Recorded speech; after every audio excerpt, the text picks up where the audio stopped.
क्योंकि खुदावंद तेरा खुदा तेरे हाथ की कमाई में बरकत देता रहा है और इस बड़े बियाबान में जो तेरा चलना फिरना है वो उसे जानता है। कौन जानता है? खुदा जानता है।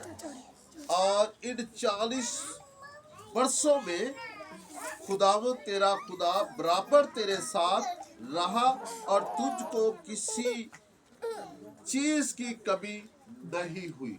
खुदावंद अपने खुदा के कलाम के पढ़े और सुने जाने पर उसकी बरकत नासल हो। आमीन। ये हाथ की कमाई की बात है। हम देखते हैं मिस्र, अभी जरूर भी गाया बच्चों ने, मिस्र में बड़ी इसराइल गुलामी की जिंदगी बसर करते थे। कितने साल वो मिस्र में रहे। जब यूसुफ जवान था उसको बेच दिया गया और वो मिस्र में खरीद कर उसको लेकर गए। फिर वो उस मुल्क का हाकम बन गया खुदा की रहनुमाई में, कुदरत में, मुश्किलात के बावजूद। और फिर मुल्क में मिस्र में और दूसरे इसराइल के इलाकों में कहत पड़ जाता है तो वो अनाज लेने के लिए वहां तक पहुंचते हैं। फिर मिस्र में उसके भाइयों की यूसुफ से मुलाकात होती है। इतने हिस्से की समझ लगी जो मैं बयान कर रहा हूँ? इतने हिस्से की समझ लगी मैंने क्या कहा है? कौन बताएगा? सुने, फिर सुने बेटे, जब सुनेंगे नहीं तो समझ नहीं लगेगी। यूसुफ मर्दे खुदा वहां तक मिस्र में पहुंच गया। फिर वो हाकिम बन गया और जब उनके मुल्क में इसराइल के इलाके में कहत पड़ा तो कहत में वो वहां पर अनाज लेने के लिए चले गए और इस तरह से फिर अपने भाइयों से उसकी मुलाकात हो गई। और मिस्र का जो बादशाह था उसको फिरौन कहते थे। जो भी बादशाह बनता था उसको फिरौन कहते थे। और फिरौन ने यूसुफ को, उसके भाई, वो सारे वहां पर रहने की इजाजत मिल गई और 430 बरस वहां पर रहे। कितने बरस? 430। एक लंबा अरसा। जब वहां पर गए तो 70-80 लोग थे, थोड़ा ग्रुप था, लेकिन 430 बरस के बाद एक बड़ी कौम वहां पर बन गई थी। 6 लाख लोग।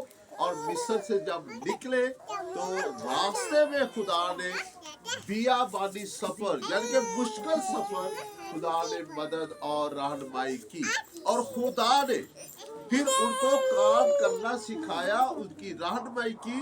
और वो जो काम बियाबानी सफर के दौरान मुश्किलात में करते थे खुदा उसमें बरकत देता है।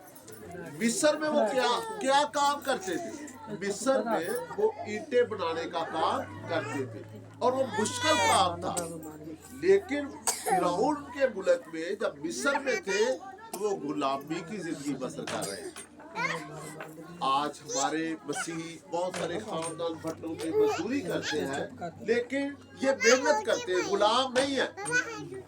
अपनी मर्जी से यहाँ पे ये रोजगार करते हैं, इनको मजबूरी नहीं है। लेकिन मजबूरी इस बात की है कि हमारे खानदान जो है उनको उनके पास वसाइल नहीं है, जॉब्स नहीं है, नौकरियां नहीं है, तो फिर मेहनत मजदूरी के लिए एक हिस्सा वो ये चुन लेते हैं। और जो कुछ भी करते हैं खुदा उसमें क्या करता है? बरकत देता है। मैं खिदमत में हूँ और जब कोई मुझे हदिया की सूरत में या गिफ्ट मिलता है छोटा सा, तो उससे क्या होता है? मेरी इनकम में इजाफा हो जाता है। ठीक है, मेरी तनख्वाह अगर दफ्तर में फर्ज किया है कि 30,000 है तो मुझे कोई 1,500 मिलता है तो मेरी इनकम 31,000 हो गई। ठीक है, ये इनकम बढ़ जाती है।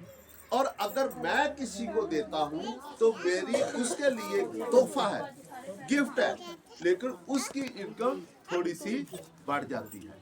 ये एक तरीका कार है हम मुश्किलात में एक दूसरे की कैसे हौसला अफजाई और मदद कर सकते हैं। और यही पैगाम क्रिसमस का है कि हम अपने अजीजों के साथ मोहब्बत का इजहार करें।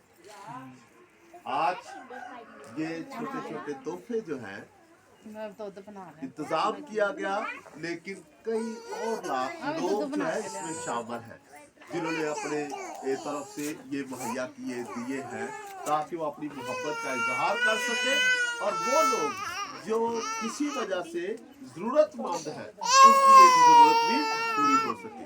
और हमारी दुआ है खुदावंद आपके कारोबार पर बरकत दे, जो कुछ आप मेहनत करते हैं, बड़ी मेहनत करते हैं मुश्किल काम में, और इसी तरह से जो गिफ्ट मिलते हैं इसके लिए देने वालों के लिए भी उनकी सलामती के लिए आप दुआ करें। Thank you very much. खुदावंद अपने साथ चलने का फजल बख्शे।